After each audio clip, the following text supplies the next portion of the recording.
আশা করি তোমাদের মাধ্যমিকের ইংরেজি পরীক্ষা ভালো হয়েছে।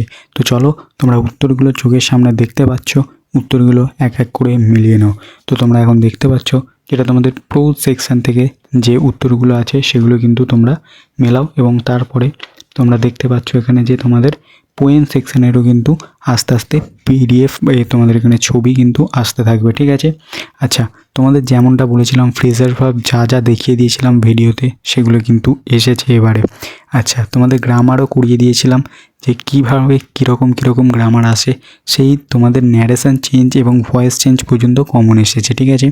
তোমাদের যে ফরম্যাট অনুসারে আমি দিয়েছিলাম, বলেছিলাম ফ্রেন্ডসদের লেটার আসবে, ফ্রেন্ডসদের লেটার এসেছে। তোমাদের বলেছিলাম যে স্কুল বা তোমাদের ক্লাব রিলেটেড তোমাদের নোটিশ আসবে, সেটাও কিন্তু তোমাদের এবারে এসেছে, ঠিক আছে।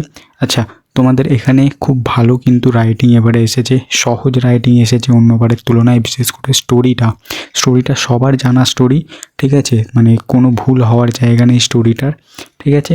আচ্ছা, তারপরে তোমাদের কিন্তু এখানে যে আনসিনটা দিয়েছে, আনসিনটাও কিন্তু খুব ভালো দিয়েছে, ঠিক আছে, এবং সহজ কোয়েশ্চেন হয়েছে আমার মতে। তোমাদের কেমন কোয়েশ্চেন হয়েছে তোমরা অবশ্যই বলবে। এই কোয়েশ্চেনে কিন্তু তোমরা 65 থেকে 70 অবশ্যই কিন্তু একটু পড়লেই তোমরা পেয়ে যাবে, ঠিক আছে। তোমাদের কিন্তু ইতিহাসের কী কী ইম্পর্টেন্ট আছে সেগুলো কিন্তু অলরেডি আপলোড হয়ে গিয়েছে, তাই তোমরা আস্তে আস্তে কিন্তু এই অ্যান্সারগুলো মেলাতে থাকো। এবং যারা ভাবছো যে ইতিহাসে তোমরা শর্ট কোয়েশ্চেনে কী কী পড়বে সেটার কিন্তু একটা সম্পূর্ণ ভিডিও আপলোড হচ্ছে। আচ্ছা, চ্যানেলে দুটো ভিডিও দেখবে, তোমাদের শর্ট কোয়েশ্চেনের উপর দেওয়া আছে ইতিহাসের, সেই শর্ট কোয়েশ্চেনগুলো অবশ্যই তোমরা দেখে যাবে, ঠিক আছে।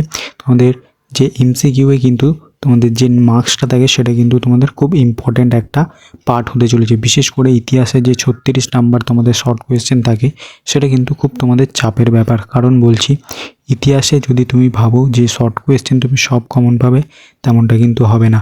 যারা বলছে 30টা 40টা করে যাও কমন পেয়ে যাবে, তাদের কথায় যেও না, ঠিক আছে। তোমরা কিন্তু পরীক্ষার হলে ফেঁসে যাবে। তাই বিগত 3-4 বছরে তোমরা শর্ট কোয়েশ্চেন পড়ে যাও।